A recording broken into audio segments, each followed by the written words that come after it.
Les damos la bienvenida al capítulo 42 de Pera de Olmo. Mi nombre es Fernando de León y pues siempre empezando agradeciendo a la Secretaría de Cultura, agradeciendo a el sistema de estímulos fiscales, el ECAN Agüeame, y principalmente a las dos empresas que patrocinan este programa, que es Superior Industries e Interceramic. Muchísimas gracias por darnos dinero de los impuestos. Eso, muchas gracias, se agradece siempre.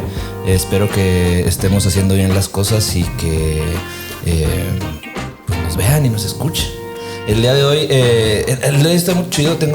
Aquí tenemos en el estudio a un invitado que lo conozco desde hace ya muchísimos años. Él estuvo trabajando, ¿por cuántos años me dijiste? ¿14, 15? 15 años. Por 15 años en el PACMIC. Probablemente, si usted es de cultura, en algún momento se vio beneficiado por el PACMIC. Vamos a hablar largo y tendido sobre este programa. Yo nunca me saqué el PACMIC. Lo intenté en varias ocasiones y en ninguna resultó. No es una beca que quiera mucho, que tenga buen recuerdo de ella, pero creo que como funciona y como lo ahora hace cosas importantes, ¿no? Entonces vamos a hablar de eso y pues de varias cosas que vayan saliendo en el camino. Está con nosotros Miguel Valderrama. ¿Cómo estás, Miguel? Muy bien, muchas gracias por la invitación. La verdad había visto ya el programa y nunca me imaginé que me iban a invitar, entonces aquí muy contento de estar aquí con ustedes. Claro. ¿Sabes qué? La idea justamente que prevalece en este programa es el hecho de platicar de la cultura y del arte y de cosas así por el estilo, ¿no? Entonces estaba muy bien, estaba mucho en el radar esta idea de que pues por muchísimos años trabajaste en el PACMIC. Yo pensé que todavía trabajabas ahí, ahorita me dijiste que ya no. Ahorita vamos a hablar de lo otro. Sin embargo, como lo mencioné ahorita al principio, yo creo que hay mucha gente de los cuales nos escuchan o nos ven que en algún momento han de haber sido beneficiados por el PACMIC. Pues es una beca que bueno, ¿qué es el PACMIC en primer lugar? Bueno, pues el PACMIC es un programa pues como su nombre lo indica, es un programa de apoyo a la cultura, sobre todo a la cultura popular, cultura tradicional básicamente. Y pues ya tiene bastantes años operando a nivel nacional, es un programa federal. Tiene bastantes años operando a nivel nacional y operando aquí en el estado de Chihuahua, también en coordinación con el gobierno estatal, desde que era el Instituto Chihuahuense de la Cultura, ¿no? Que sí. Después se transformó a Secretaría de Cultura. Entonces, pues es básicamente un programa y su objetivo principal pues es el contribuir a procesos de fortalecimiento, rescate, salvaguarda, promoción de elementos de la cultura tradicional e indígena del estado. Oye, pues tú también entonces en ese momento pues te tocó la transición de instituto a secretaría. Sí, así es. ¿Cuál es tu opinión acerca de las dos? ¿Con qué te quedas? ¿Con el instituto o con la secretaría? ¿Cómo funciona? Bueno, pues es algo complejo, pero en realidad pues sí funciona el proceso de transición a secretaría, pues porque ya cuentas con más cuestiones de tipo de presupuesto, tienes más forma de cómo acercarte más al beneficiario, ¿no? Que siendo únicamente un instituto, ¿no? Entonces, pues yo creo que sí, estuvo bien. Así hace una pregunta polémica con algunos, ¿no? Que dicen, tal vez porque a los que les hemos preguntado han sido artistas. Claro. Entonces ellos como instituto pues era mucho más fácil acceder a los fondos que se les daban, y ahora como secretaría es el protocolo horrible, ¿no? De mucha burocracia, pues. Claro, y tienes razón, yo lo vi como funcionario, ¿no? Pero también hay que ver qué opinión tendrán al respecto los creadores, ¿no? Y los beneficiarios. Oye, los proyectos del PACMIC, obviamente pues te va a haber tocado ver montones de proyectos, ¿no? ¿Cómo los ves tú? ¿Qué crees qué tipo de proyecto crees que aportan más en este tipo de apoyos? Bueno, pues como dices, pues a lo largo de estos años pues recibimos infinidad de proyectos, ¿no? Y como mencionabas, pues desafortunadamente no a todos se les podía dar el apoyo, ¿no? Desafortunadamente pues el presupuesto no alcanza y son muchísimos proyectos los que participan. Pero en realidad, pues a lo largo de ese tiempo vimos experiencias muy, muy exitosas, principalmente las que se acercaban al objetivo de este programa, ¿no? Por ejemplo, proyectos desde, pues yo creo que te ha tocado escuchar del rap Rarámuri, ¿no? Por ejemplo. Sí, sí los he visto. Que es una fusión del Rarámuri en lengua, con el rap, ¿no? Entonces este tipo de proyectos pues no se dan mucho aquí en el norte, ¿no? Esto es más bien mucho se da allá en el sur con las poblaciones indígenas del sur. Y aquí realmente es algo muy, muy raro. Entonces, para nosotros, ese tipo de proyectos son como los más representativos que podemos decir. Esto es lo que es la esencia del PACMIC, ¿no? Por un lado, hacer un rescate, hacer una promoción de un elemento cultural, pero no está peleado con hacerlo a lo mejor con una fusión, un tema de actualidad, ¿no? Entonces, ya con eso, pues puedes llegar a abrirte a más población, ¿no? Que conozca este tipo de conceptos. Oye, y los fondos, por ejemplo, a lo largo del tiempo, no sé, supongo que, porque lo veo también en otros tipos de apoyos, obviamente se van mermando poco a poco, ¿no? Como que cada vez es menos. ¿Eso también pasa con el PACMIC? Sí, tal como lo comentas, pues los tiempos van cambiando, los presupuestos también se van acortando y pues yo he estado en contacto todavía ahí con los compañeros que tenía y eso me mencionan que cada año va en detrimento y te digo, cuando nosotros llegábamos a recibir hasta 500 proyectos y salían beneficiados 200, 300 proyectos. Y ahora realmente creo que el año pasado salieron únicamente alrededor de unos 40 proyectos aprobados. Entonces ya el presupuesto se está cortando cada vez más. Y ahí no sé, supongo que lo que se busca más que tratar de alargar el dinero para que más proyectos sean beneficiados, pues beneficiar a proyectos de calidad, ¿no? O sea, no bajarles el dinero, sino más bien pues acortar proyectos. Sí. O si se maneja esto de que no, podemos darles poquito menos, pero vamos a probar más.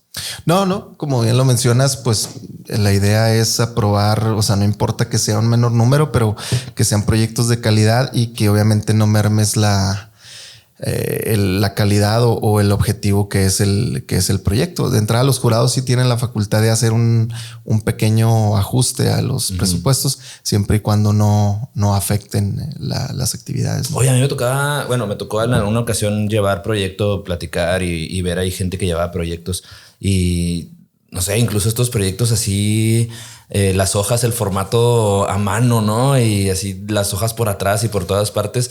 Es complicado trabajar en el PACMIC por el hecho de la tipología de los proyectos o cómo lo ves desde ese punto. Fíjate que ese es un punto muy interesante porque era también lo rico y lo interesante del programa, porque bien nos podían llegar unas hojas de una comunidad a mano, a lo mejor con el chile colorado ahí o el café marcado y nos podía llegar a lo mejor un proyecto elaborado por un especialista, ¿no? Y sin embargo, para nosotros tenía exactamente el mismo valor. O sea, simplemente el objetivo, la propuesta era la que tenía valor y no importaba tanto el formato como tal. Obviamente, pues entre más explícito estuviera un proyecto, pues el jurado tenía más oportunidad de valorar la importancia. La importancia y la relevancia, del proyecto. ¿En qué varían las diferencias? Porque el PACMIC es un programa que atiende a todo el estado o hay diferente, o sea, todos los que meten su proyecto los meten aquí, ¿no? En las oficinas generales, ¿no? Por así decirlo de una manera. Entonces, ¿cuál es la diferencia o qué tipo de proyectos predominan en la mancha urbana y en un ámbito más rural?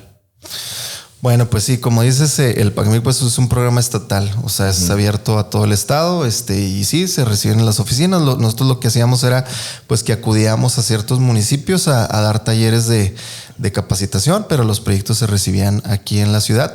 Y pues sí es muy diferente según la región, según la localidad. Por ejemplo, pues en localidades serranas, en localidades indígenas, pues eran más bien temáticas que tenían que ver con proyectos de festividades tradicionales, de equipamiento del grupo de danza de matachines, etcétera, ¿no?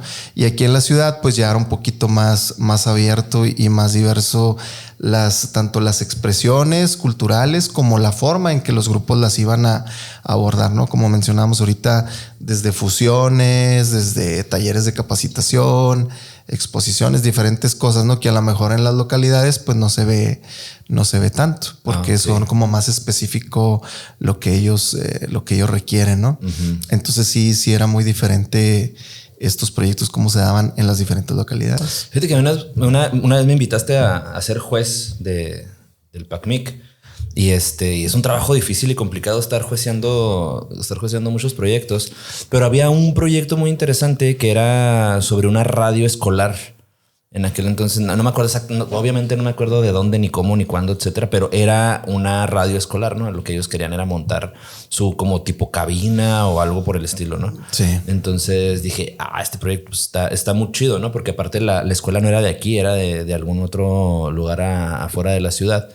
Y ¿cómo lo hacen ustedes? ¿O realmente existe en el PACMIC como que una especie de seguimiento? Lo digo porque, por ejemplo, en ese momento me acuerdo de ese proyecto y tal vez de algunos otros que estuvieron por ahí que fueron aprobados en esas fechas, ¿no? Sin embargo, yo me quedé así como que, caray, nunca pregunté o nunca me interesó darle un seguimiento a alguno de los proyectos, ¿no? Entonces, realmente no sé si al final llegaron a buen puerto y se terminaron. He sabido de proyectos que no se terminan y que los penalizan y es lo que ¿qué sucede con esos proyectos? ¿Cómo los monitorean? ¿Cómo piden los resultados? ¿Qué sucede si no tienes un resultado del proyecto que metiste? Bueno, esa es una cuestión muy importante. Bueno, desafortunadamente ahí en PACMIC, bueno, en la dependencia que opera el PACMIC, la Unidad de Culturas Populares, pues no se cuenta con el elemento humano, de presupuesto, etcétera, como para poder dar un seguimiento a todos estos proyectos como se debería, ¿verdad? Entonces la manera en que se opera es que el proyecto pues tiene un tiempo de operación en el cual se va supervisando las actividades. Como dices tú, pues tienen que cumplir con lo que está estipulado se le llama la carta compromiso, ¿no? Los compromisos. Y ya al final, pues se determina si se cumplió o no el proyecto. Ya ahí se determina, cumple, se libera al grupo de su compromiso. Y de alguna manera con ciertos proyectos, sobre todo estos que mencionas, que son proyectos así muy relevantes, pues tratábamos de seguir en un seguimiento con ellos, en contacto, e incluso tratar de plantear a lo mejor una segunda parte del proyecto, ¿no? Un proyecto de continuidad. Decir, ok, en este año en el PACMIC hiciste esto, fue como el arranque, ahora vamos a potencializarlo con un segundo proyecto. Pero te digo, desafortunadamente, pues no nos alcanzaba, no nos daba, o sea, como mencionas, mucha gente conoce el PACMIC y sabrán que pues hay 5 o 6 chicharos, ¿no? Para atender a todo el estado. Entonces es complicado. Y respecto a lo que comentabas de lo que sucede cuando no se cumplen los objetivos, pues realmente simplemente pues te digo, hay un compromiso que se tiene que cumplir, es dinero público, es dinero que se tiene que comprobar de gobierno. Entonces pues si algún grupo no cumple, pues se tiene que iniciar un proceso jurídico con la finalidad de buscar la devolución de este recurso. Afortunadamente son en realidad, aunque sabemos, como dices, tú lo sabes, hay muchos proyectos que no han terminado, pero en realidad son los menos, han sido los menos, y realmente la mayoría de los grupos pues terminan. También nosotros pues en la manera de lo posible buscábamos cómo echarles la mano para que esto pudiera, porque a nosotros más que el presupuesto, más que la comprobación, que a fin de cuentas pues ya lo de menos nos interesaba el objetivo, la esencia del proyecto, ¿no? Que se cumpliera. Sí, que se llevara a cabo. Y como dices tú, por ejemplo, ahorita en el proyecto de la radio escolar, pues eso es un muy buen ejemplo de un proyecto comunitario, que es la esencia del PACMIC, que sea comunitario, que beneficie a la comunidad, ¿no? Entonces, eso es lo que a nosotros nos interesaba, no tanto pues sí es importante que entregue la factura, a lo mejor que compró un micrófono, una cámara, pues sí, pero realmente la esencia del proyecto.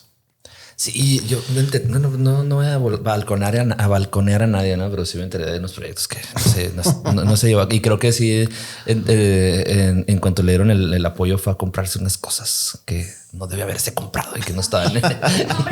No. Eso ya fue hace muchísimos años. Estamos hablando de, bueno, no tantos, pero para que no ahí delatar. Por lo mismo ya prescribió el delito. No, pero creo que al final sí se llevó a cabo, porque bien lo dices. También está pues la voluntad de que realmente los proyectos se hagan a cabo, porque a ver, les pago, ¿a dónde se va a ir ese dinero? O sea, no se va a ir a otro proyecto. O no se le va a regresar al PACMIC, o se va a la cuenta de gobierno. Y ya se perdió un funcionario o se fue a tapar un bache o algo, ¿no? Entonces, así es. Pues sí, creo que es mejor el seguimiento o tratar de que, oye, pues sabes que Va, vamos a ponernos de acuerdo. ¿Para qué? Para que es, al final de cuentas, pues la persona sí termina pagando, ¿no? Porque, a ver, la mayoría, yo creo que la gente que no cumple con un proyecto es porque se gastó el dinero en otra cosa. Y si ya tú le dices, oye, pues hay que realizarlo, pues va a tener que pagarlo de su bolsa la realización de ese proyecto, ¿no? Entonces, pues es mejor.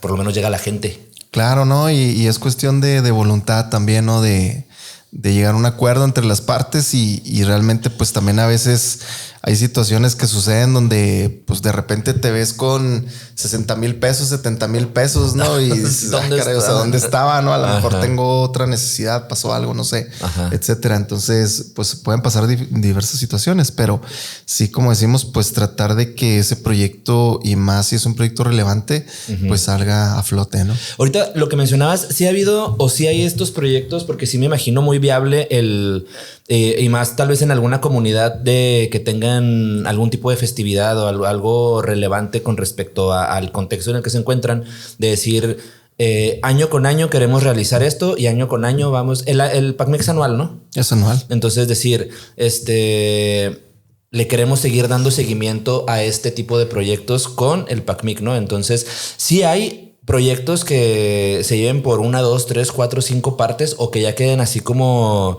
de que año con año lo repitan para que el PACMIC lo vuelva a apoyar y sea algo que se mantenga. Sí se da, aunque bueno, la idea pues no sería precisamente como estarlo financiando año con año, sino a lo mejor, como decíamos, esta parte de buscar algo más. Por ejemplo, no sé, se me ocurre el caso de una comunidad en Urique que primero metieron un proyecto para seguir realizando las carreras de bola tradicionales que ya no se hacían en la comunidad. Se hizo. Al siguiente año dijimos, bueno, ya no, o sea, la población puede meter el proyecto que quiera, pero nosotros también los podemos como guiar o asesorar. Y decíamos, bueno, ¿qué te parece si en lugar de meter otra vez la carrera como tal, vamos a hacer un video documental donde tú entrevistes a las personas mayores que te platiquen desde cuánto se hace esto de las carreras, etcétera? Y resultó un proyecto muy interesante porque se sacó un video documental, incluso se presentó aquí en Chihuahua y en Casa Redonda, etcétera. Entonces te digo, es como esa parte de sí darle seguimiento, pero no ir haciéndolo lo mismo, ¿no? Porque también la idea del PACMIC no es como con una cuestión de paternalismo, de estar financiando esto y que digas, si no lo financias, pues ya no lo hacemos, ¿no? Incluso también en esta parte de las festividades también es una parte muy específica, porque dentro de las organizaciones comunitarias o indígenas existen ciertos roles que ellos tienen que cumplir y a lo mejor una persona, el fiestero, tiene que conseguir de donde pueda la comida, pero la tiene que conseguir él. Entonces nosotros no nos podemos meter en esa parte de financiar eso porque a lo mejor estará haciendo un conflicto comunitario, ¿no? Entonces también todo eso tiene que ver. Ándale, eso sí, no lo sabía. Entonces ya a lo mejor, bueno, pues financias otras cosas, a lo mejor el vestuario para los matachines, los traslados de la gente que viene de otras comunidades. Ok, sí, no es así de que primer festival del no sé qué y luego segundo y que cada festival sea financiado por parte de... No es la idea, ¿no? Oye, está interesante. Y este tipo de apoyos, bueno, más bien sí veo y más o menos comprendo el enfoque, ¿no? Hacia lo comunitario. Pasa y debe de pasar estos proyectos que vienen siendo, pero ya de personas de aquí de la ciudad, con incluso tal vez de cierta clase, de cierto estatus, de cierto nivel económico, etcétera, que tratan de meter proyectos. No quiero decirlo simulación tal cual, pero puede ser que sí sean simulaciones de rescate de cosas tradicionales única y exclusivamente para verse beneficiados por un proyecto, por un programa como este. Sí, no, pues es que como decimos hay de todo Y aquí ves de todo y realmente sí pasa, desafortunadamente. Gente blanca rescatando tradiciones por medio del PACMIX. Ándale, o incluso, por ejemplo, esto que se ha dado, bueno, yo no es una crítica, ¿verdad? No me corresponde a mí criticarlo, pero esto que se ha dado mucho últimamente como de cooperativas donde se están haciendo vestuario, como sudaderas o playeras con elementos rarámuris, ¿no? Y por lo general, en la mayoría de los casos, está detrás una persona mestiza, ¿no? Cuando en realidad, pues lo interesante sería que fuera la propia colectividad, colectivo, por decir, de mujeres rarámuri, que ellas estuvieran al frente, no simplemente que fueran confeccionadas y empleadas, ¿no? Entonces también nosotros, por ejemplo, ahí en PACMIC nos llegaban estos proyectos y de entrada era así como que, oye, pero ¿por qué tú eres la responsable del proyecto, ¿no? Si a fin de cuentas es algo que ellas elaboran, es el conocimiento de ellas. Entonces nosotros te proponemos que ellas sean las que que se responsabilicen del proyecto y ellas lo lleven a cabo, ¿no? Entonces te digo, pues sí pasa mucho, pero realmente también es como que muy obvio. En muchos casos es muy obvio y es muy fácil a veces detectarlo, precisamente porque en algunos casos es muy burdo esto, ¿no? Con tal de obtener un financiamiento, ¿no? Entonces es fácil en ocasiones detectarlo, en otros no, y como decían por ahí, pues en algunos casos nos habrán metido muchos goles, ¿verdad? Y no nos dimos cuenta, pero pues hay de todo. O sea, no se puede revisar todo, ¿no? Y hay cosas que de entrada parecen importantes y valiosas, el hecho de que, y al final puede ser que el proyecto no resulte como se plantea. Claro, ¿no? Y como ahorita lo comentaste, de que incluso tú nos apoyaste a ser jurado y pudiste ver el proceso, que es un proceso complicado, incluso de muchas horas de plenaria, de trabajo, y mucha gente pues se quejaba y no, pues es que nomás ganan sus amigos, nomás ganan los que ustedes quieren. Te digo, pues es válido, ¿eh? Todas las opiniones, pero por ejemplo tú en tu caso que incluso lo viviste, pues nosotros en realidad pues teníamos prácticamente voz, o sea, nosotros sí podíamos a lo mejor sugerir, podíamos cuestionar, ¿no? También a los jurados de, oye, ¿por qué estás apoyando este proyecto y no este? Pero en realidad el jurado es el que tenía el voto y tiene la última palabra. Fíjate que ahí no recuerdo muy bien, pero tengo como que flashback acerca del día, porque fue en el Hotel Casa Grande, ¿no? Y me acuerdo de cómo los proyectos iban puntuándose, ¿no? Y llegaba un punto en el de que el 1, el 2, el 3, dependiendo de las puntuaciones, y llegaba el límite de que hasta aquí llega el presupuesto, ¿no? Ya se fue acabando el presupuesto y luego ya quedaba el que estaba debajo. Decías, no manches, ese proyecto estaba muy bueno, pero porque otros estuvieron puntuados más altos. Ahí lo que yo veía o lo que yo percibía en ese momento, y tal vez estoy equivocado porque ahorita no lo recuerdo exactamente, era... bueno, sí lo sé desde el área en el que me tocó juecear, en donde sí percibí el hecho de tratar de inflar la puntuación un poco para que entrara como que en un proyecto principalmente, y por uno de los jueces que estábamos ahí. Pero no, sí pudimos darle para atrás a ese proyecto. Era muy inverosímil ese proyecto, o sea, pedía mucha lana para hacer casi nada, ¿no? Entonces, bueno, pues entonces al final creo que no fue apoyado. Pero como que se dividían los jueces por categorías, ¿no? Y algunas categorías puntuaban muy alto, muy alto. Entonces tus proyectos se iban quedando abajo. Los que estaban, por ejemplo, no sé cómo se llamaba tal vez el área que me tocó, pero tenía que ver con cosas visuales. Pues cosas visuales. Ajá. Pero había otros de que gastronomía y había otros de que no me acuerdo qué más. Literatura, etcétera. Y de repente estaban muy puntuados y decías, caray. Entonces los puntuaron muy altos para que todos esos proyectos quedaran acá. Y los otros iban quedando un poco más abajo. Ahí, sí pasa eso. Yo tengo como que la idea de que sí sucedió eso en el momento de que de alguna categoría como que empezaron a puntuar bien alto los proyectos, como para que esa categoría fuera muy apoyada en una cantidad de proyectos más amplia. Mira, ese punto es muy interesante porque precisamente ese era el objetivo de la plenaria, porque hay equipos de jurados que realmente hacen un trabajo de minucioso de calificación, o sea, real, y otros, como dices tú, pues son más barcos y califican muy alto o para que entren sus proyectos, ¿no? Entonces no se da esa parte equitativa. Pero de hecho ahí es interesante porque, por ejemplo, en otros estados siempre nos llama la atención porque nos decían, oigan, ¿ustedes por qué duran tanto? Duran a veces hasta las 2, 3 de la mañana. Pues, ¿qué hacen? Dicen, nosotros terminamos a las 12, a la 1 de la tarde. Ajá. Y lo que detectábamos era que ellos lo que hacían era que ahorita mencionaste las listas, ¿no? Como quedaban en orden. Ellos, así como las arrojaba el sistema del 1 al 100, así se quedaba. Imprimían acta, firmaban. Pues qué fácil, ¿no? Qué sí, padre. Pues sí. Pero no era algo real, porque como mencionas tú, no, nosotros, a ver, ok.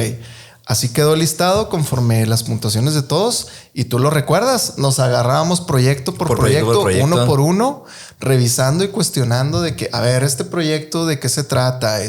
Y luego los otros jurados de otros campos, que podían a lo mejor también, que no era a lo mejor tu campo, pero tú podías aportar, porque a lo mejor conocías al grupo, conocías a la persona, podías dar un comentario negativo o un comentario positivo que abonara, ¿verdad?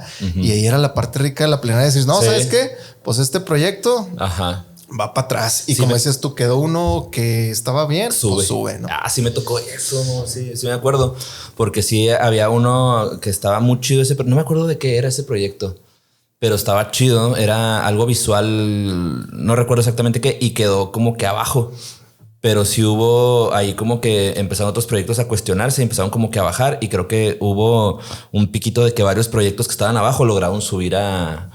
Pero es bien estresante ver ahí la línea roja y decir sí, no. Sí, ya no alcanzó. Ya no alcanzó. Y luego la persona esa que se quedó ahí en la raya. La raya, dices, híjole, pues qué gacho para él, quién sea, pero pues que se entere que se quedó en la raya. Pero pues eso se motiva para que vuelva a meter claro, y de hecho, ¿no? Eso, como es tú, eso era también una cuestión importante, porque nosotros decíamos, no, mira, no se desanime, ¿no? Hay que seguirlo intentando, y a lo mejor, pues si no fue este año, será otro, o ver cómo justificarlo, o cómo enriquecerlo. También otra cosa interesante es que los jurados, pues se trataba que cada año fueran distintos también. Sí, claro, entonces que no fueran los mismos, pues porque seguiría pasando a lo mejor lo mismo.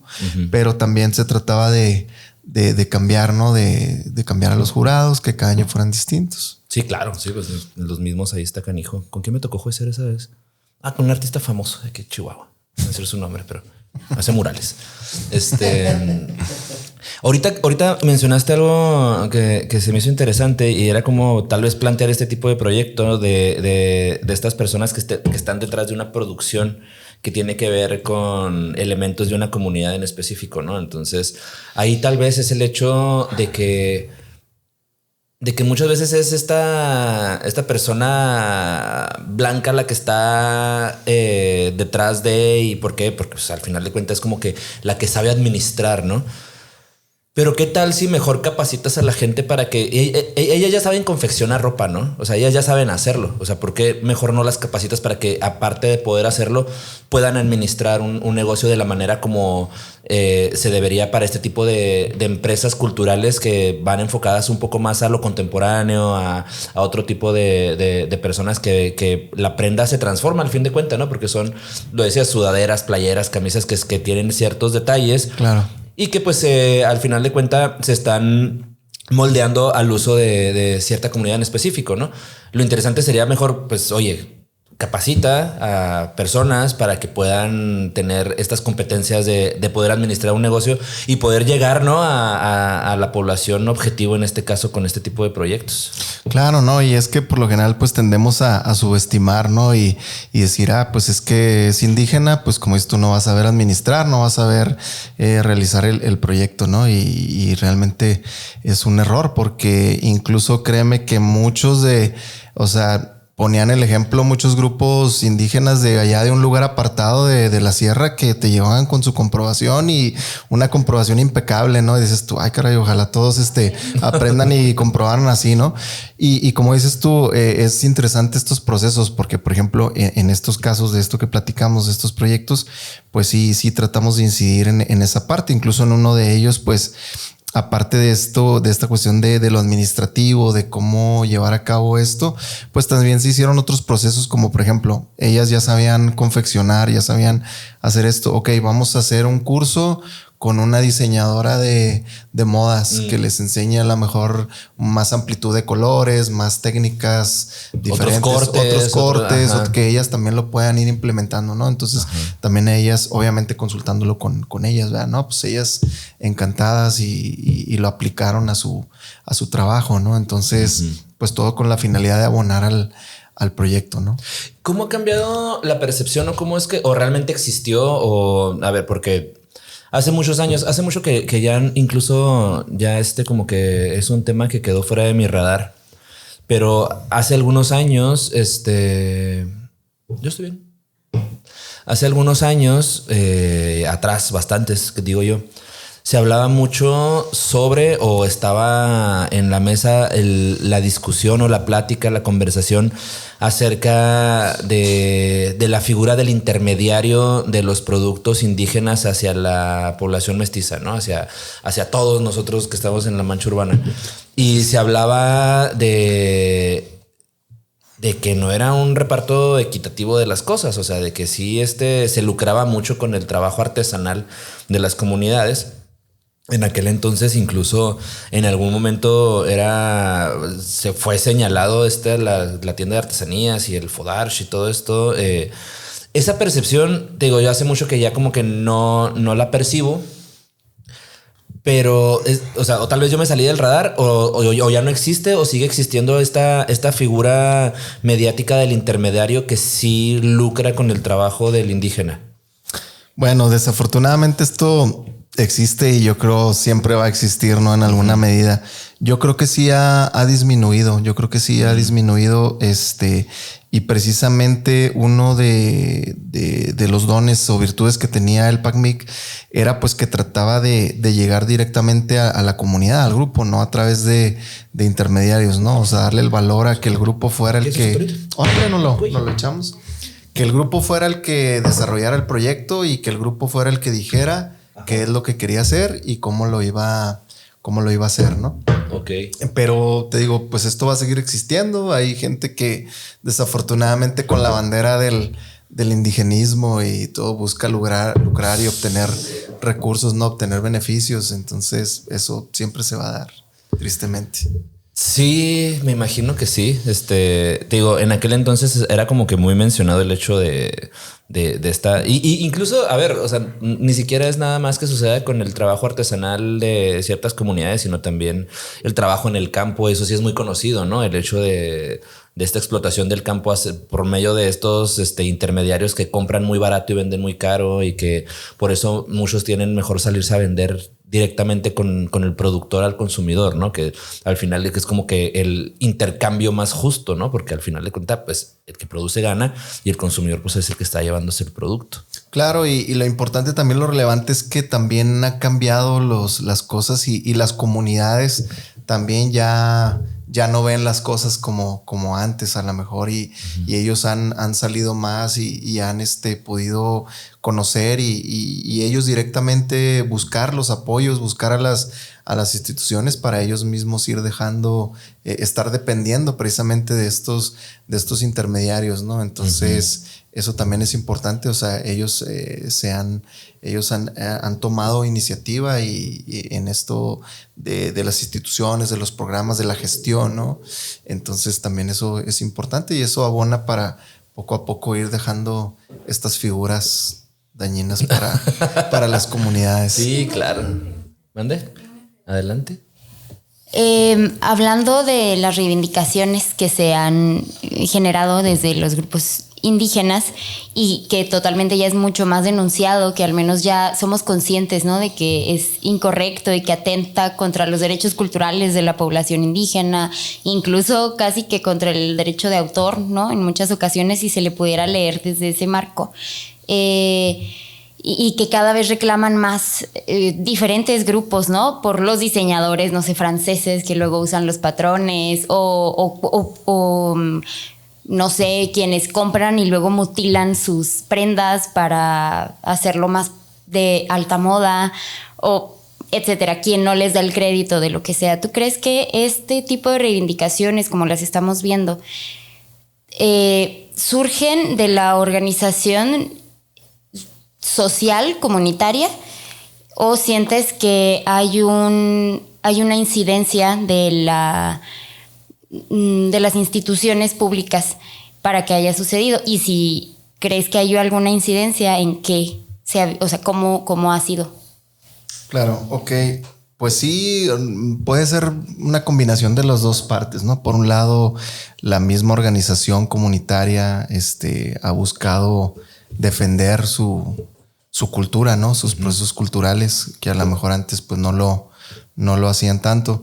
Y también esta parte de una incidencia a lo mejor institucional en el sentido de pues procesos de capacitación, por ejemplo, trabajo con gestores, identificar a lo mejor personas potenciales que puedan ser gestores de su comunidad a través de capacitaciones, encuentros, etcétera, que también pues va generando estas mentalidades de que ellos empiezan a darle el valor que tiene su cultura, ¿no? Que es de ellos principalmente, de nadie más, o sea, es del grupo, y ellos saben lo que hacen con su conocimiento, ¿no? Con su cultura, si la comparten, si no, claro, si la venden, si no. Entonces yo creo que es un proceso de ambas partes. Fíjate que en algún momento era el hecho, yo así lo percibí, pues esta discusión acerca de la apropiación cultural y del uso de ciertas prendas por parte de gente mestiza, de gente blanca que utilizaba ciertos atuendos, y algunos grupos lo que decían era justamente de que pues es que tú no lo cargas con el estigma que lo carga la persona indígena, ¿no? Porque al final de cuentas tú te lo pones y es, ay, qué chido, ¿qué estás usando? ¿Dónde lo compraste? ¿No? Claro. Pero ves a una persona indígena con el mismo atuendo en la calle y no te importa absolutamente nada. Entonces al final de cuentas no hay una persona blanca no tiene como que ese peso histórico sobre o de discriminación sobre las prendas que utiliza, ¿no? Pero por otra parte, pues al fin de cuentas es un sistema económico donde también las comunidades indígenas lo que buscan es vender sus productos, y al final de cuentas los que los compran son las personas mestizas, ¿no? Entonces era como que en ese momento yo no entendía muy bien esa discusión, porque decía, a ver, espérame, o sea, esta chica lo que quiere es vender esta blusa, ¿no? Y no se la va a vender nada más a personas indígenas, sino la está vendiendo a otras personas.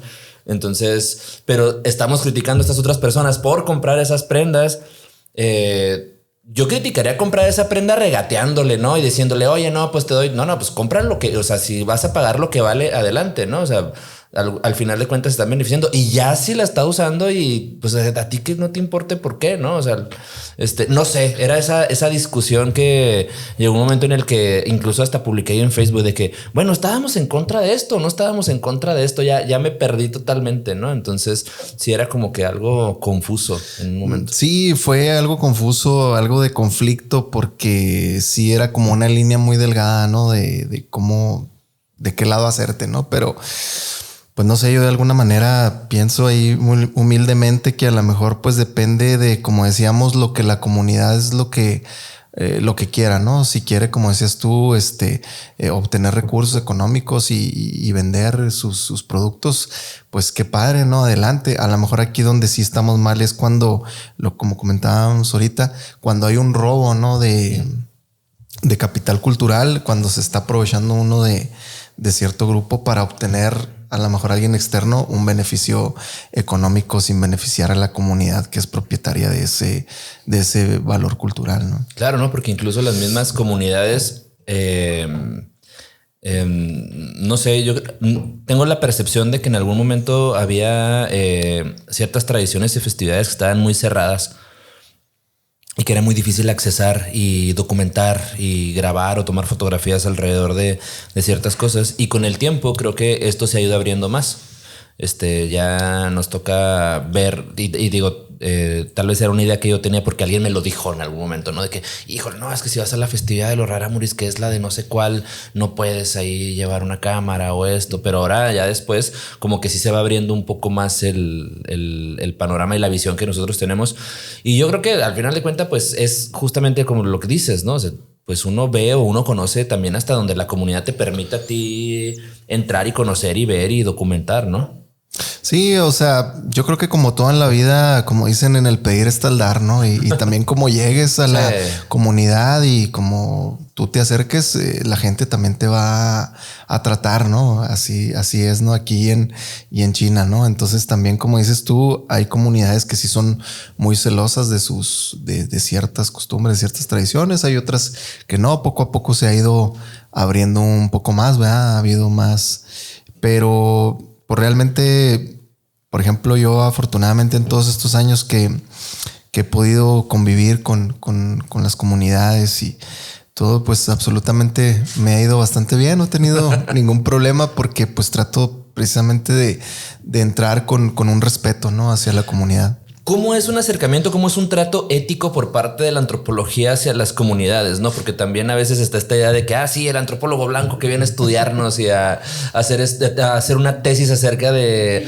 cómo preparamos el menudo, ¿no?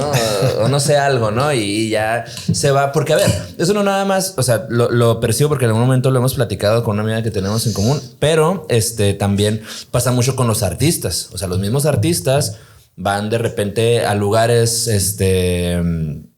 a beneficiarse de ciertas condiciones para después meter una beca y trabajar con un proyecto, ¿no? Entonces, en la antropología también se sabe y se escucha acerca de que existe este acercamiento hacia comunidades, a veces única y exclusivamente por el paper, ¿no? Por la investigación y adiós. ¿Cómo es un acercamiento ético con las comunidades? Bueno, mira, pues es una pregunta muy interesante.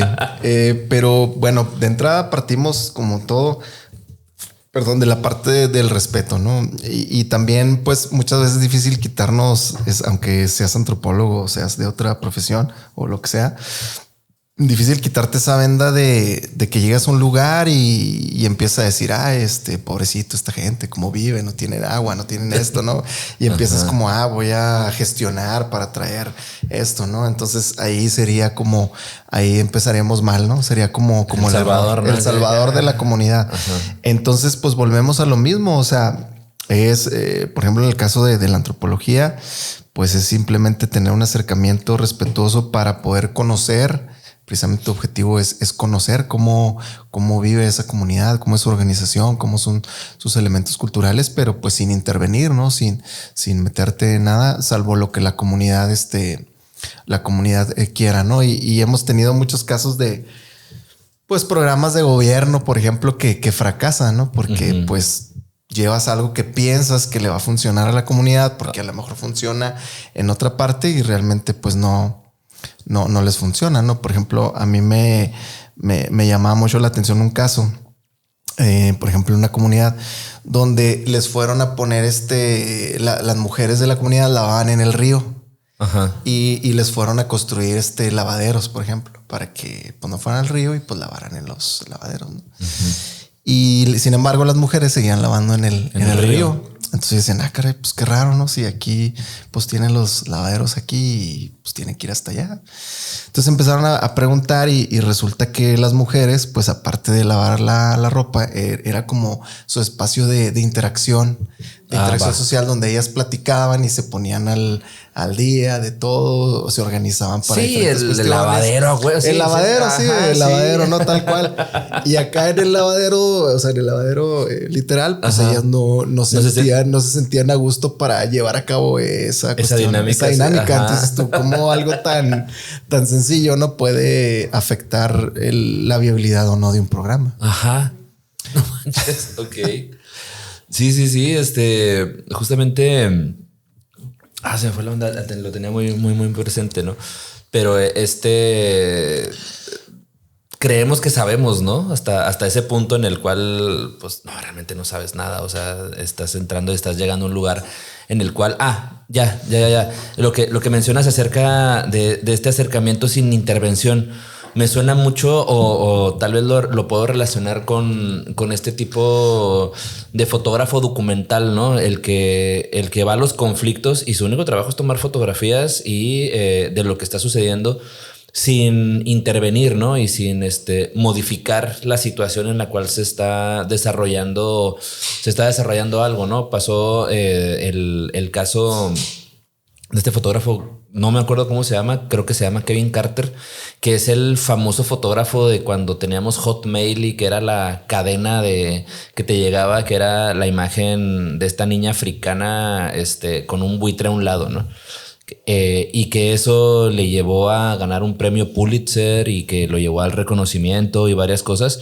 Sin embargo, también al cuestionamiento, ¿no? Al hecho de que, bueno, ¿y qué hiciste? ¿Y qué pasó? ¿Y qué sucedió? Y no era muy fácil tomar la foto y después ayudarla, auxiliarla. Entonces, todo eso comenzó aparte, pues tenía problemas de adicciones, pero termina suicidándose por toda esta presión, ¿no? Que existe alrededor de lo que sucedió. Pero, y me ha tocado debatirlo y platicarlo en varias clases de fotografía, desde que la estudiaba hasta ahora que doy la asignatura, de que es complicado el hecho de decir, espérame, o sea, yo como fotógrafo estoy en un punto en el cual mi trabajo no es intervenir, mi trabajo es documentar. ¿Para qué? Para que los demás sepan lo que está sucediendo. Entonces, no sé si desde ahí la antropología, el antropólogo lo que hace es eso, ¿no? Llegar, ser invisible ante la comunidad y simplemente estudiar y trabajar y ver acerca de los comportamientos sociales que ocurren en ciertas comunidades. Sí, no, totalmente de acuerdo y muy bien ejemplificado, porque así tal cual debe de ser el trabajo, ¿no? Porque, bueno, pues la antropología ha cambiado mucho, obviamente, pero pues cuando estudiábamos principalmente, pues nos basábamos mucho en una idea que era la idea del relativismo cultural, ¿no? Que pues sin meternos en cuestiones teóricas, pero principalmente es como la esencia de, o sea, entran ahí la parte de los usos y costumbres, lo que es importante para la comunidad, o que ve algo que a lo mejor tú lo ves de manera diferente, pero es como la comunidad se organiza, ¿no? Entonces tú tienes que respetar eso, aunque no estés de acuerdo o no vaya con lo que tú, con los valores, con las costumbres, con cómo te educaron en tu casa, no sé, ¿no? O sea, quitarte esos prejuicios, ¿no? Y realmente únicamente cumplir con tu trabajo, como dices tú ahorita, de documentación nada más. Oye, ¿y cómo es que te llama la atención la antropología? O sea, ¿de qué es lo qué es este detonante que te dice, me voy a ir por la antropología? Pues bueno, pues tú, como platicamos ahorita, pues también conoces a mi madre, ¿no? Ya de hace muchos años. Y ella, pues ella no es antropóloga, pero es prácticamente como si lo fuera, ¿no? Porque pues desde siempre ella ha trabajado con grupos indígenas, con diferentes grupos y pues siempre ha sido esa su pasión. Y pues digamos que pues me la heredó, ¿no? Aparte pues me tocaba desde chiquito andar con ella en la sierra, andar en todas partes, y pues me fui involucrando con ese medio y me fue llamando mucho la atención. Por eso yo siempre, mi objetivo era inclinarme por la antropología. Fíjate que ahora que lo mencionas, tengo muy buenos recuerdos de tu mamá. El hecho de que yo creo que, o sea, a ti te motivó a estudiar antropología por el hecho de la vida que... Sin embargo, ella fue factor para que yo decidiera estudiar en Bellas Artes también. O sea, ella tu hermano. O sea, ella tu hermano fue un factor importante para que... Yo estaba estudiando en Escograf a gusto y feliz. Entonces... Pero siempre se me quedó la espinita en paz descanse Escograf, que no se pierda la bonita costumbre. Y llegó un momento en el cual dije, híjole, porque yo tomé clases de pintura con tu mamá. Me enseñaba ahí cosillas. Y y siempre, no, pinta, y que es que no sé qué. No, sí. Y después Marco entra a Bellas Artes. En aquel entonces Bellas Artes. Y le empiezo a preguntar y le empiezo, oye, pero ¿cómo estás? ¿Es en la mañana o en la tarde? Vamos que en la mañana. Ok, ¿a qué hora sale? No, pues que a las 4 ya estás libre. Ok, pues entro a las 4 a Escograf. No, pues chido. ¿Y qué hacen? Y ya me empezaba a enseñar los jales que hacían ahí en Bellas Artes. Y pues tu mamá obviamente ahí también, no, sí, esto es, y no sé qué tanto. Y fíjate que sí, o sea, haciendo esta regresión hacia ese tiempo, fueron factores importantes entre tu mamá y tu hermano para que dijera, vamos a meternos a la facultad, bueno, al Instituto de Bellas Artes en aquel momento, en las mañanas, porque al parecer era nada más en las mañanas. Entonces ya en la mañana en Bellas Artes, en la tarde en Escograf, pero viene de ahí justamente. O sea, órale, qué padre. No, la verdad no. Sí. No lo sabía así tan cual, pero sí. Y pues realmente, pues mi mamá tiene esas dos partes, ¿no? La parte digamos, la parte de antropología y la parte artística. Entonces, pues Marco, mi carnal, pues se fue por la el lado artística. Yo la neta no dibujo ni con bolitos ni palitos. Y yo me fui por la otra parte, ¿no? Bueno, pero músicos los dos al final de cuentas. Pues sí, también de alguna manera. Porque si no lo saben, son músicos. Oye, ¿ya no estás en el PACMIC? No, ya no estamos ahí. Ya desde hace 3 años estamos aquí en la Dirección de Grupos Vulnerables de Gobierno del Estado también, de la Secretaría de Desarrollo Humano y Bien Común. Y pues estamos ahí en lo que es el área de discapacidad. Atendemos a población vulnerable, principalmente personas con discapacidad, adultos mayores, y básicamente los apoyamos con una beca alimentaria. Entonces es lo que andamos trabajando. ¿Cómo tú ves el acercamiento o pues te tocó estar muchos años en el PACMIC? Ahora, que igual el PACMIC también de cierta manera trabaja con comunidades muy vulneradas, ¿no? Sí puede haber ahí otro proyecto de personas que no están en ciertas situaciones, pero también sí hay muchos proyectos que vienen de ahí.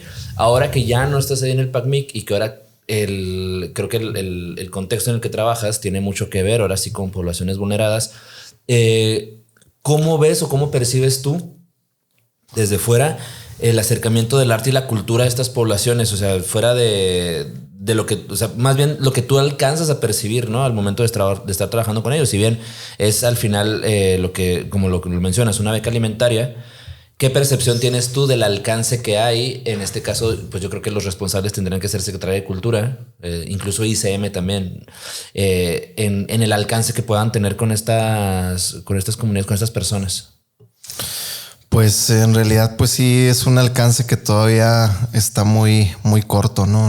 No ha llegado básicamente a muchas partes y no solamente de estos aspectos, ¿no? En general hay todavía comunidades que están totalmente olvidadas y municipios que, por ejemplo, Morelos, ¿no? Que incluso me tocó ir a Morelos y pues a Morelos prácticamente no va nadie, ¿no? Yo no sabía que existía un municipio que se llama Morelos. Así es, mucha gente no lo ubica, no lo conoce y la mayoría de la gente que tiene que ir a algo se va en avioneta porque llegar en tierra está bastante pesadito. ¿A qué vas a Morelos? Bueno, tú no, o sea, una persona, ¿a qué va a Morelos? Pues mira, en realidad, pues básicamente van pues instancias de gobierno, ¿no? Que también realmente pues no van como irían a otros municipios, ¿no? Que están más o menos atendidos. Como decíamos, pues mucha gente ni siquiera sabe que existe un municipio que se llama Morelos, ¿no? Entonces, o Batopilas, que pues ya está más accesible y todo, pero incluso tiene comunidades que, como vemos, están en los índices a nivel nacional de donde hay más vulnerabilidad, ¿no? En la población. Entonces, pues sí falta todavía mucho trabajo en las diferentes áreas de gobierno para poder impactar a estas comunidades, a estos municipios. Hace falta muchísimo trabajo, muchísima más voluntad, ¿no? Para poder atender a estas poblaciones. Y nosotros, pues ahí desde nuestra trinchera, que también pues no contamos tampoco así con el personal con el que nos gustaría, ¿no? Y el presupuesto y todo para poder llegar a los diferentes lugares. Pero pues ahora sí que hacemos lo que está a nuestro alcance, ¿no? Oye, fíjate, no sé si suceda, ¿no? No hay... Las instancias de gobierno, llámese la que sea, federal, estatal, municipal, no sé, no tienen también como que sus municipios favoritos. Me refiero a lo siguiente, ¿no? O sea, yo sé que en algunas ocasiones en ciertas colonias, para como que achicarlo todo, ¿no? Como que hay las colonias favoritas del político para ir a tomarse la foto. De que y no nada más pasa en las colonias, también pasa en los lugares. Y tal vez tú lo recordarás. Yo tengo algunos recuerdos acerca de la Granja Hogar de los Niños, que nos tocaba hacer ahí estas jornadas de evangelización, porque es la primera vez que voy a decir esto. Pensé que no ibas a tocar el tema. Híjole, hoy va a ser un día de revelaciones. Sí, pues estamos en los grupos juveniles.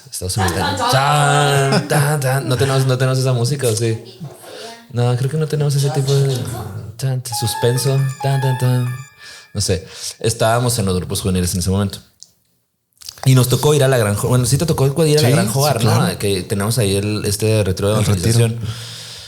A ver, o sea, si era la Granja Hogar, sin embargo, no les faltaban tantas cosas, o sea, estaban como que bastante equipados. Sí tenían muchas deficiencias, obviamente. Pero ya después, yo veía cómo las personas al momento de llegar las Navidades, de llegar estas fechas importantes, importantes en esto comercial, ¿no? Volteaban a ver la Granja Hogar y les llevaban cosas y les llevaban cosas y les llevaban cosas. Cuando, a ver, espérame, hay otros lugares en donde necesitan esas cosas, ¿no? Y aquí creo que poco a poco también pasa con las colonias. ¿A dónde vamos? A la foto, a, no sé, Vistas de Cerro Grande o no sé cuál colonia, es la primera que se me ocurrió. Y hay como que sus colonias favoritas en donde sí van a tomar la foto, ¿no? En los municipios pasa lo mismo. Por ejemplo, Morelos, pues no, te digo, ni siquiera lo tenía en el radar. Pero creo que sí debe haber municipios estrella en donde el político va a tomarse la foto. ¿Sí existe eso o no? Pues sí, o sea, eso ha pasado y yo creo pasará, ¿no? ¿Y cuál es el municipio privilegiado en Chihuahua? Pues más que municipios a lo mejor favoritos, también pues el municipio accesible, ¿no? O sea, okay. Porque también es irle a batallar, ¿no? A otro lado. Entonces, pues obviamente no es lo mismo ir a Delicias, a Cuauhtémoc, donde pues todo está ahí como digamos planchadito, ¿no? Para sí. Tener ahí el evento y todo, ¿no? A irte a meter a una comunidad en la sierra o algo, ¿no? Y como bien lo mencionabas, pues aquí también pasa en la ciudad. O sea, a mí me toca mucho escuchar que todo lo quieren mandar, por ejemplo, a Punta Oriente o Jardines de Oriente. Ajá. Siendo que, ok, no dudamos que se requiera, ¿verdad? Pero todo se va para allá. Y sin embargo hay muchas colonias aquí que, es más, yo con comentarte que cuando yo entré a trabajar aquí a grupos vulnerables, conocí colonias que ni en mi vida sabía que existían, ni había escuchado mencionar. Y son poblaciones que requieren de mucho apoyo, o sea, de todo tipo. Entonces, yo creo que más bien también, aparte de una cuestión política, yo creo que es una cuestión de comodidad, de donde sabes que te va a redituar, ¿no? Sí, que es el lugar de fácil, donde de llegas fácil, incluso en donde ya te dan la foto, ¿no? O sea, ya como que es el spot de... Que no vas a batallar para entrar, ¿no? Ajá, sí. Y digo, sí, en colonias es, en municipios obviamente, ¿no? Por ejemplo, ahorita que decías que Morelos es difícil accesar, me imagino que hay muchos municipios y muchas comunidades que es difícil accesar, en donde tú has batallado para poder... Que la gente sea receptiva también y que la gente sea tal vez como que abierta hacia lo que se lleva o las personas que llegan. Y también territorialmente hablando, ¿no? O sea, qué tan difícil es accesar a no sé... ¿Dónde está Morelos aparte? Híjole, Morelos ya es el último municipio ya pegado allá para Sinaloa. Para Sinaloa. De hecho, está muy cerquita ya Sinaloa de ahí. Y pues yo creo que es el lugar que más, afortunadamente, pues conozco bastante del estado, y es el lugar que más, yo creo, me ha costado trabajo llegar, porque sí, el camino sí está bastante complicado, pero no, la gente en la mayoría de los lugares es receptiva, es amable, te recibe de buena manera, es hospitalaria, y más pues porque vas a llevar un apoyo, ¿no? Que ellos necesitan. Pero sí es, yo creo que uno de los lugares de más difícil acceso que me ha tocado llegar.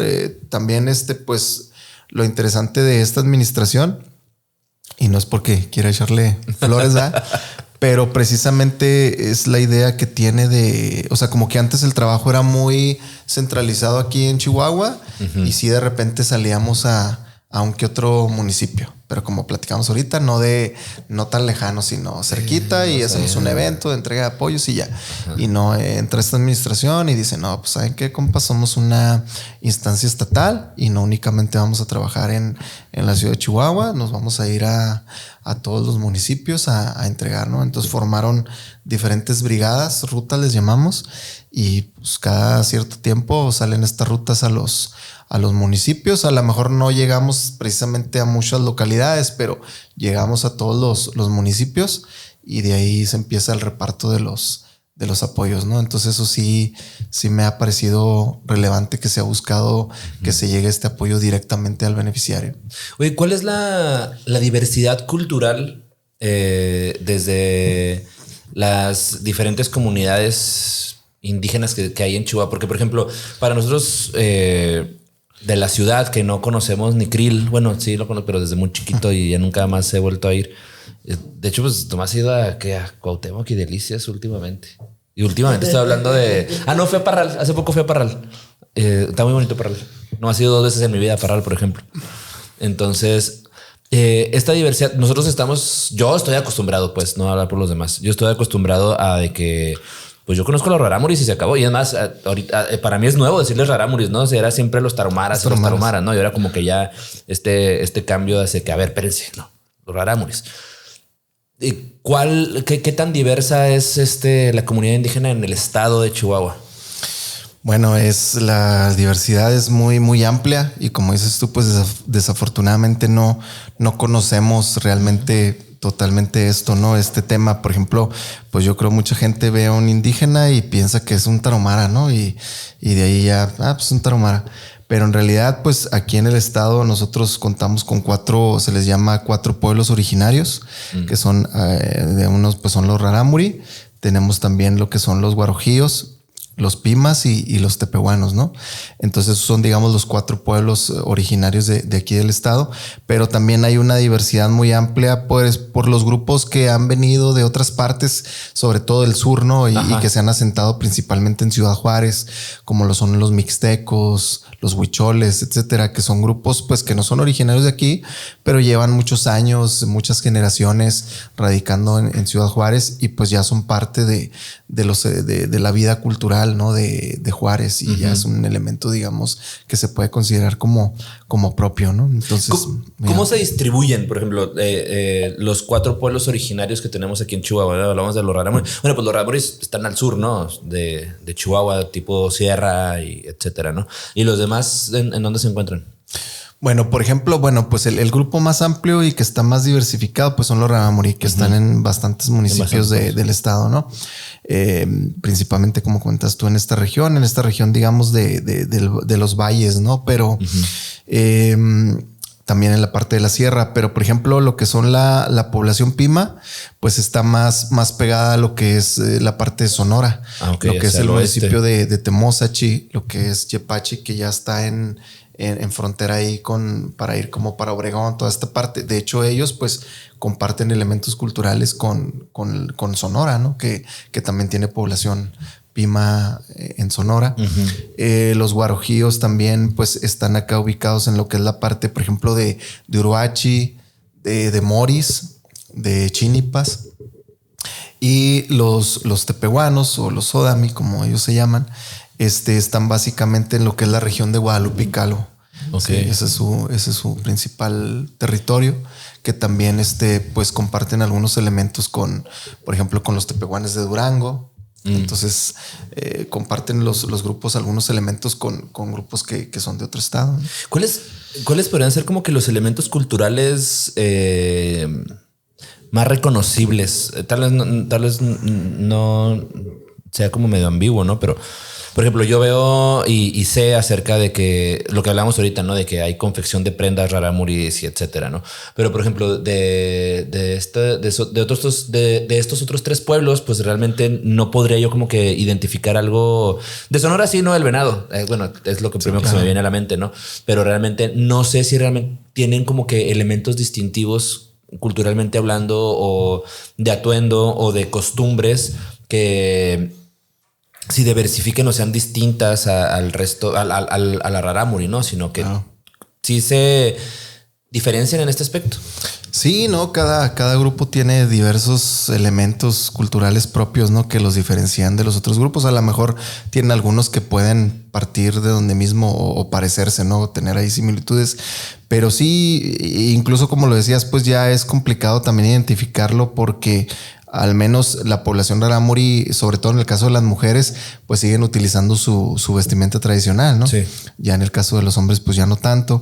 Y de los otros grupos, pues de plano ya ellos ya no utilizan su vestimenta, ¿no? Entonces yo creo que un elemento pues básico y principal para poder identificar yo creo sería la lengua. Okay. La lengua, porque cada uno tiene su lengua, ¿no? Originaria. Y eso sería lo que, digamos, así pudiera distinguirlos de de entrada, ¿no? Porque ya elementos visuales como ropa o este tipo de cuestiones ya no los... Festividades. Ya no los tienen. Pues festividades, ajá, incluso, por ejemplo, en el caso de la música, incluso hasta instrumentos musicales. Por ejemplo, los guarajíos para su música, ellos utilizan mucho lo que es el arpa. Utilizan el arpa y realmente es muy interesante porque ellos confeccionan su arpa. O sea, no la compran, ellos la elaboran desde la madera, las cuerdas, todo. Y por ejemplo, la población rarámuri pues utiliza otros instrumentos, ¿no? Como el violín o la guitarra para realizar su música, ¿no? ¿Y estos elementos llegan de otra parte o son originarios también? ¿O es una adaptación de cosas aprendidas? Pues en muchas partes es como un sincretismo, ¿no? Son cuestiones adquiridas, pero por ejemplo hay instrumentos como se ha manejado últimamente en lo que es la cultura rarámuri, por ejemplo el chapareque, ¿no? Ajá. Que es un instrumento, ese sí es propio de la cultura rarámuri y viene incluso es un instrumento precolombino, ¿no? Desde antes de la llegada de Colón, y ellos pues fueron los que lo desarrollaron y lo fueron adaptando, ¿no? Entonces sí, ese sí es propio de ellos, ¿no? Oye, tal vez esta pregunta está difícil, ¿no? Pero en números realmente, ¿cuántos hablantes de cada una de estas lenguas tenemos? O sea, si hay o ya se está perdiendo. Me imagino que se está perdiendo, ¿no? O si hay como que un interés por rescatarlo. Porque como que vivimos una época en la cual vamos a exterminar con todo, pero después dijimos, no, espérate tantito, vamos a rescatar ciertas cosas o vamos a rescatar estas cosas. Ahorita creo que estamos como que en esa etapa de que como que está chido recuperar, ¿no? Y empezar otra vez a fortalecer, a tener y etcétera. ¿Cómo estamos justamente en ese aspecto con estas comunidades? Claro, híjole, no, pues es un tema muy, muy interesante porque pues sí, desafortunadamente se ha ido perdiendo bastante. Por ejemplo, pues digamos el grupo que está un poquito más fortalecido tanto en número como en todavía conservación de elementos culturales, pues es la población rarámuri. Pero sí los otros grupos sí están en bastante desventaja, lo que es el grupo Pima, el Odam y el Guarajío, y también se ve impactado en la pérdida de costumbres y pérdida de lengua. Incluso en la población Pima ya es grave el problema de que ya hay muy pocos hablantes de lengua Pima y pues como por ejemplo un objetivo del PACMIC, uno de sus objetivos pues era precisamente tratar de gestionar y de apoyar proyectos que fortalecieran estos procesos de talleres, de enseñanza con los niños, porque también en las escuelas pues ya no se les da educación bilingüe, no se les da únicamente en español, entonces se va perdiendo. Y sí, la verdad es triste, al menos para nosotros, ¿no? Esta parte, porque pues sabemos que cuando se pierde una lengua, pues se pierde todo, se pierde todo elemento cultural que pueda identificar a ese grupo, ¿no? Y incluso ya existe solamente una persona, bueno, de hecho, hace recientemente falleció y él era era considerado como un tesoro humano vivo porque era la única persona que tenía todo el conocimiento, por ejemplo, los cantos ceremoniales Pimas que son de tiempos inmemoriales y que él era el único que los conocía.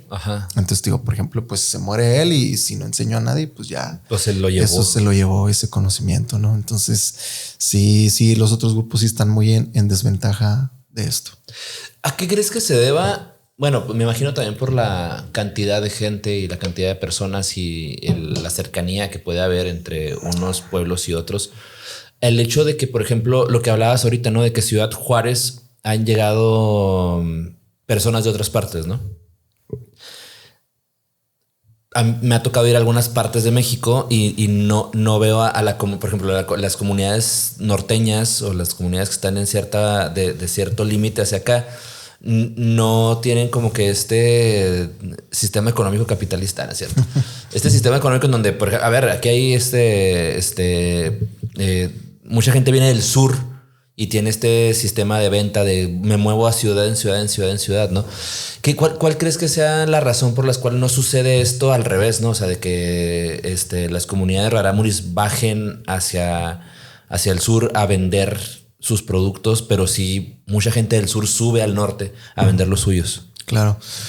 Pues yo creo que esto es meramente algo, ahora sí que cultural, ¿no? De cada grupo, y como es tú, pues como son las diferencias de, aunque son indígenas, pues de la población indígena del sur y del norte. Como bien lo comentabas, pues la población indígena del sur, pues es una población que está muy inmersa principalmente en la actividad económica, ¿no? Y a ellos les gusta vender y se han desarrollado en esta actividad, y pues ven acá en el norte una oportunidad de venir a ofrecer sus productos, ¿no?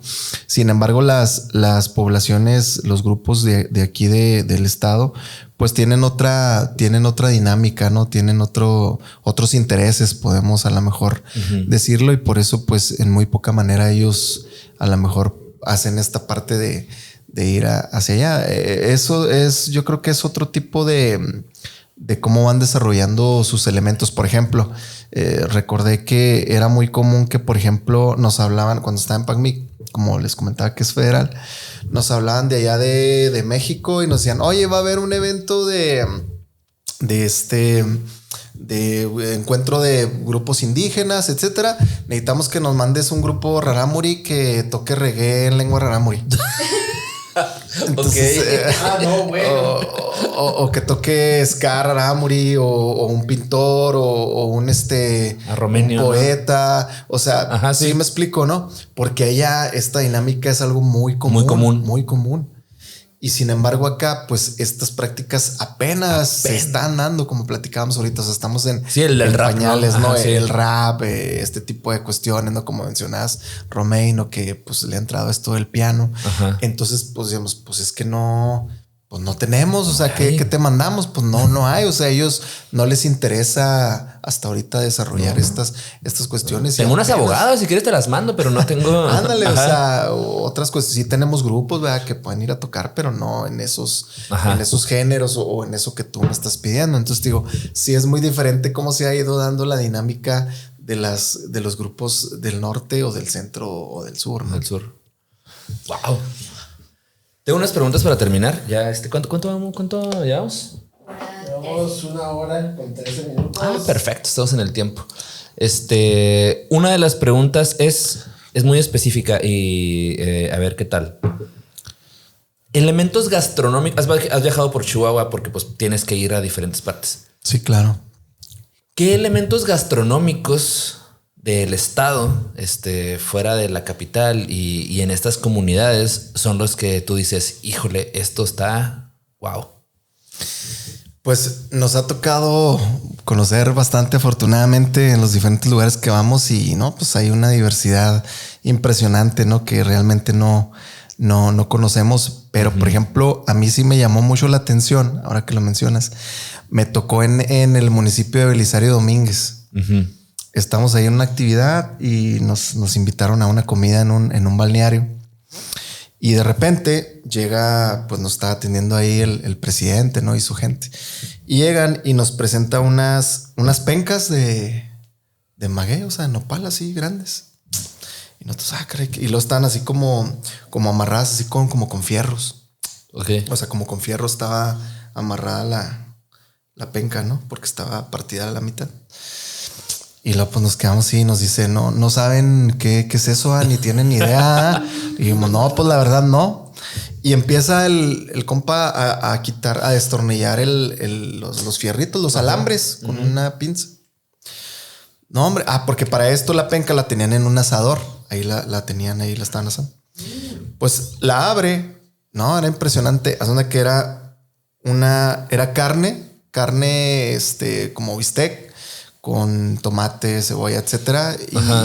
Y haz onda que, o sea, como que la penca servía como también como parte del cocimiento, ¿no? De la carne. Ajá. Y aparte está muy interesante porque, bueno, te lo hacías como en forma de tacos, entonces te servías la carne, pero aparte le cortabas el pedacito a la penca, y pues también era parte del taco, ¿no? Pero de verdad, o sea, los que íbamos nos quedamos impresionados, o sea, nunca nos había tocado ver algo así, y realmente era algo delicioso. O sea, nos decíamos, esto es puede ser hasta un platillo gourmet de cualquier restaurante, ¿no? De donde me digas, o sea, del nivel que sea. Ajá. Entonces, por ejemplo, eso no fue hace tanto, fue hace como 1 año o 2.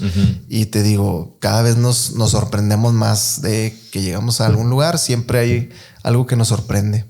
No, sí, es que justamente hoy estaba viendo el meme este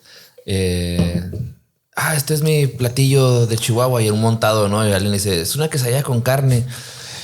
Pues sí, pero también es un tipo de quesadilla con carne. O sea, no es nomás una quesadilla con carne. O sea, es un montado y tiene sus cositas, ¿no? Pero justamente en la mañana estaba pensando en eso. Dije, a ver, pues Miguel ha viajado mucho por Chihuahua. O sea, debe de haber elementos gastronómicos interesantes que están totalmente fuera del radar, ¿no? ¿Por qué? Porque, pues, a ver, la gastronomía la gastronomía general del norte puede decirse que sí hay mucha carne en juego, ¿no? Pero también hay manera de preparar esa carne, hay manera de otras cosas que también están dentro de la cultura gastronómica, ¿no? Yo también me acordaba porque cuando fue lo del PACMIC estaba esta categoría de gastronomía y cosas por el estilo. Entonces, pues sí hay cosas que rescatar a nivel gastronómico, ¿no? No, totalmente de acuerdo. Y bueno, no es un afán de hacer una crítica, pero de repente, precisamente por esta falta de conocimiento o de querer investigar, pues caemos en cuestiones como de querer nombrar el burrito como patrimonio cultural del estado, ¿verdad? Pues, o sea, pues sí, estamos ahí un poquito, nos estamos quedando cortos, ¿verdad? Con lo que realmente puede llegar a ser un patrimonio cultural y, como dices tú, pues es totalmente vasto y desde la población mestiza hasta la población indígena es impresionante. Esa era una pregunta. La otra, pues es la que tenemos aquí en el... Bueno, no es cierto. La siguiente es desde tu ámbito. Es más, bueno, pues sí, desde tu ámbito como funcionario o desde donde tú quieras abordarlo, ¿qué harías con 34 millones de pesos? Ay, caray. ¿Qué haría con 34 millones de pesos? Ajá. Híjole, no, yo creo que es mucho dinero. Sí, muchísimo dinero. Podría ser infinidad de proyectos y actividades de todo tipo, principalmente, sobre todo, bueno, al menos a mí lo que me interesa es en estas poblaciones vulnerables a las que casi no les llegan los apoyos. O sea, yo me iría a los municipios más lejanos y ahí implementaría diversos tipos de proyectos, obviamente partiendo de lo que la comunidad quisiera, claro, pero sería impresionante lo que se pudiera hacer con ese dinero. Sí, me imagino que sí. Peso Pluma está cobrando 39 para venir a Parral. Estaba leyendo una nota. Peso Pluma está cobrando o quería cobrar 39 millones, creo, por venir a Parral. 39, que no eran 19. ¿No eran 39? Ya 39. Ok. Yo nomás sé así de oídas, entonces. Pero Natalia Lafourcade cobraba uno. ¿Qué está pasando? ¿Quién es Natalia Lafourcade? Tu mamá. No me la compares con Peso Pluma. No se crean, tal vez estoy mintiendo, pero aquí lo había visto. No sé dónde está, pero por ahí había una nota acerca de. Pero puede ser que esté exagerando. Pero es mucho dinero de todas maneras. Mucho, mucho dinero. ¿En qué momento de tu vida te has sentido una pera de olmo? Y así te lo puedo explicar. A ti sí, porque tú sí entiendes de deportes. Mike tiene una discapacidad, ¿no es cierto? Tiene un problema en su vida que es que le va a la América y a los Vaqueros de Dallas. No podemos cortar ya, güey. Entonces tú sí entiendes el concepto del caballo negro, ¿no? En las competencias. ¿En qué momento ha sido el caballo negro en la vida?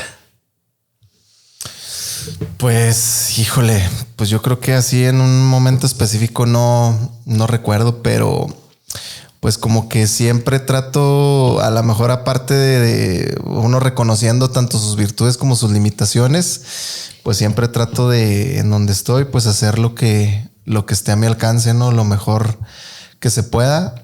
Y pues ahí en esos casos es cuando uno de alguna manera puede ser el caballo negro, ¿no? O dar los resultados que a lo mejor no estaban contemplados o no se esperan de ti, ¿verdad? Entonces pueden venir las sorpresas, ¿no? Digo, duraste 15 años en el PACMIC y ahora estás, o sea, en un ámbito en el cual hay cambios constantes cada determinado tiempo.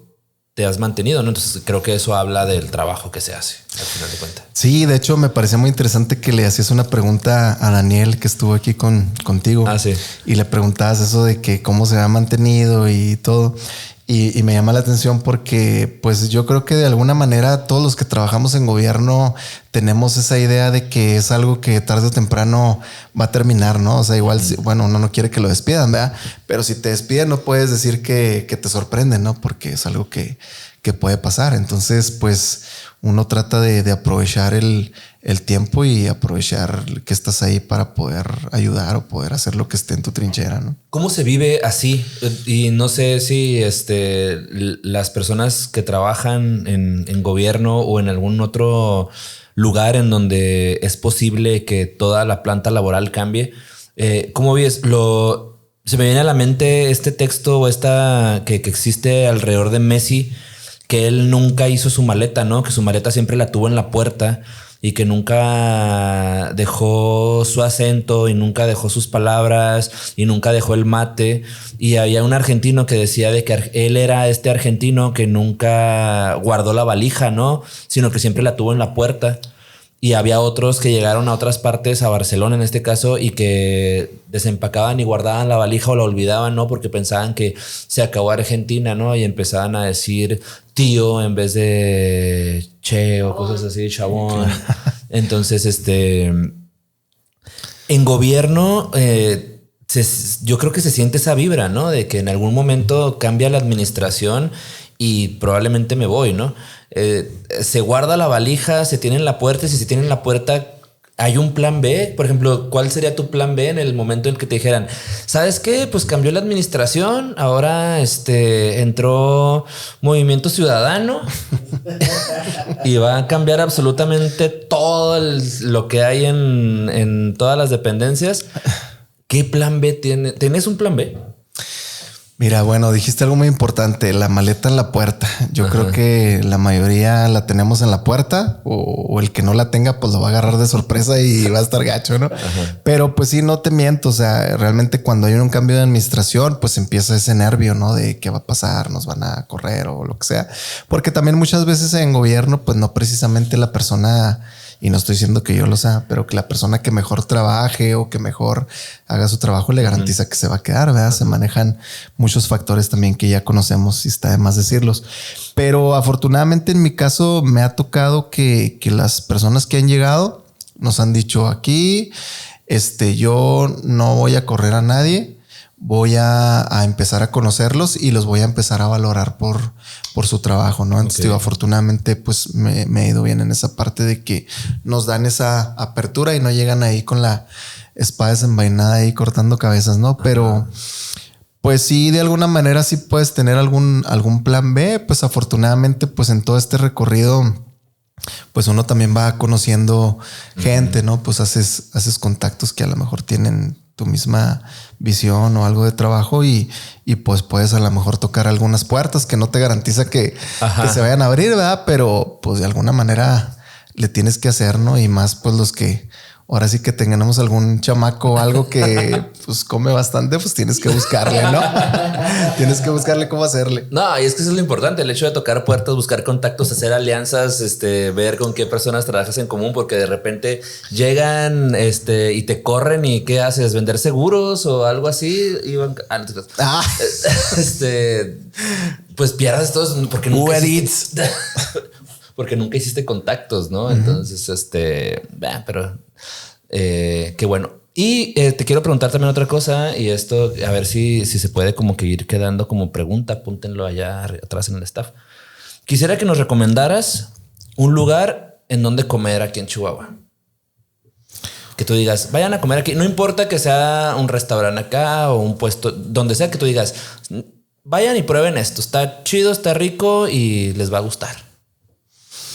Pues yo creo que principalmente ahora sí los lugares que menos se imagina uno es los que más nos pueden sorprender, ¿no? Por ejemplo, a mí sí me gusta mucho ir a comer a ciertos lugares, por ejemplo, de la Cuarta, ¿no? Donde te puedes ir a comer un caldito de res o unos taquitos de tripitas, ¿no? Entonces yo soy ahora sí como que más callejero, ¿no? Sí. Pero eso es lo que a mí principalmente me llama la atención de ir por ahí a disfrutar de algo. ¿Qué hay en la cuarta? Lo que es el hoyo. El hoyo. Se conoce como el hoyo. El hoyo, sí.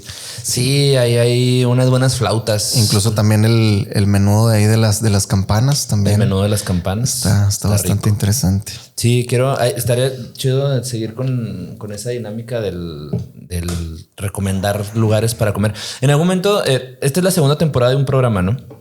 Y en la primera temporada sí hablábamos en algunos momentos sobre lugares de donde comer, ¿no?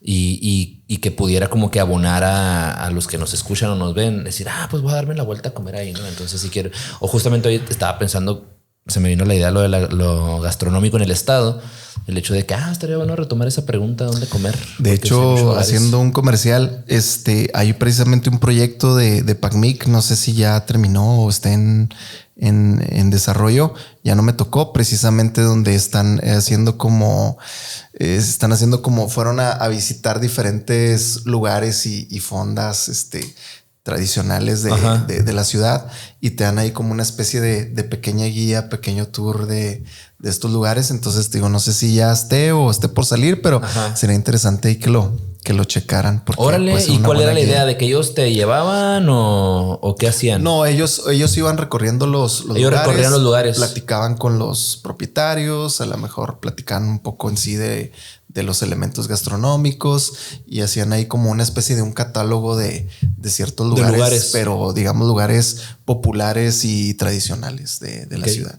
Y ellos lo trataban de socializar de alguna manera, ya sea en redes o en algo. En redes y todo. Entonces está interesante la propuesta. ¿No sé cómo se llama el proyecto? No recuerdo, pero lo está desarrollando esta Guadalupe Fernández de la Escuela de Antropología.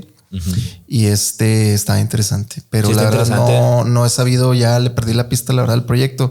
No he sabido si ya concluyó o está en desarrollo, porque creo que fue del año pasado, me parece. Entonces, de hecho, sí tengo pensado ahí seguirle la pista porque me llama. Sí, está chido. Sí, está interesante. Vas y comes y bueno, te recomiendan pues ir a comer. Pues no, nada más tú, carnal.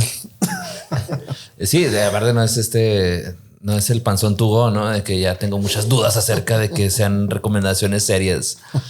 No, es que he seguido dos o tres recomendaciones y no están buenas. O sea, se hace que ahí fue más el varo que hubo de por medio para hacer el comercial, ¿no? Pero bueno.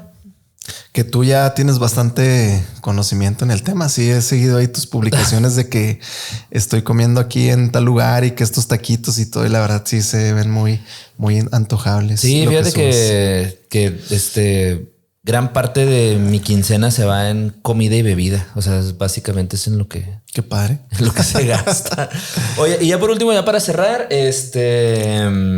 recomiéndanos artistas chihuahuenses de cualquier ámbito, literatura, música, plásticas, teatro, danza, de lo que sea, que tú digas, está chido que lo sigan o que lo vean o que lo escuchen.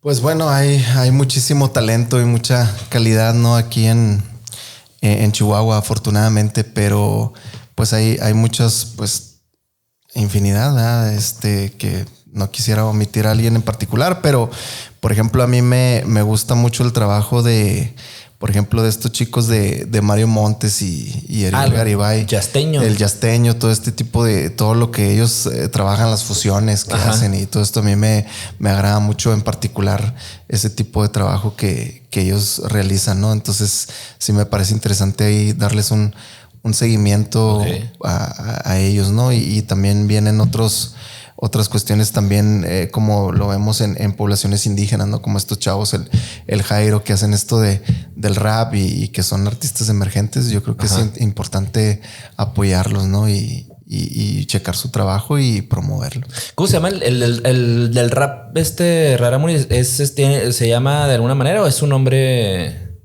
O sea, ese es como el... ¿Cómo lo encuentras? ¿Cómo lo encontramos? Lo encuentras como Rap Raramuri. Rap Raramuri, así lo encuentras. Ok. Y no, son dos chavos, se me olvidó el nombre del otro, pero uno de ellos se llama Jairo Castillo. Okay. No sé si también pues tengan sus redes algo así de Jairo, pero básicamente el concepto es el de Rap Raramuri. Ok. Bueno, seguiremos esas dos propuestas. Muchísimas gracias.